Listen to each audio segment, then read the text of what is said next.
বাংলাদেশের থেকেও নেপাল অনেক শক্তিশালী। লিটনদের বাংলা ওয়াশ করে উপস্থাপকের করা কঠিন প্রশ্নে একই বললেন ক্যারিবীয় অধিনায়ক। খবরের বিস্তারিত জানতে দর্শক ভিডিওটিতে একটি লাইক দিয়ে চ্যানেলটিকে সাবস্ক্রাইব করুন। 3 ম্যাচ টি-20 সিরিজের প্রথম দুটিতে হেরেই সিরিজ খুইয়েছে বাংলাদেশ।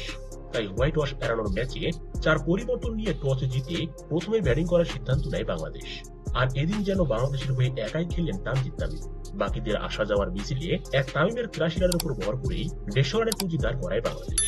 এদিকে 151 রানের টার্গেটে ব্যাট করতে নেমে শুরুতে বিপদে পড়লেও রুশন চেঞ্জ আর অগাস্টের দুর্দান্ত হাফ সেঞ্চুরিতে হেসে খেলে যেন বাংলাদেশকে উড়িয়ে জয়ের বন্দরে পৌঁছে যায় ক্যারিবীয়রা। আর এতেই বাংলাদেশের মাটিতেই বাংলাদেশকে 3-0 ব্যবধানে হোয়াইট ওয়াশ করল ওয়েস্ট ইন্ডিজ। এদিন ম্যাচ শেষে উপস্থাপকের করা প্রশ্নে বাংলাদেশকে অনেকটা ছোট করেই ক্যারিবীয় অধিনায়ক বলেন, বাংলাদেশের থেকেও নেপাল অনেক শক্তিশালী দল। গেল সিরিজে ওদের কাছে আমরা 2-1 ব্যবধানে সিরিজ হেরেছি। তারা দুর্দান্ত খেলেছে, বাংলাদেশের চেয়ে অনেক ভালো খেলেছে তারা।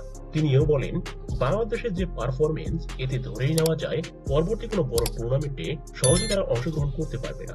তো দর্শক, বাংলাদেশকে নিয়ে ক্যারিবীয় অধিনায়কের করা এমন মন্তব্যে আপনাদের কি মতামত অবশ্যই কমেন্ট করে জানিয়ে দিন। এ নিয়ে আপনার মূল্যবান মতামত এই ভিডিওর কমেন্ট বক্সে। ধন্যবাদ।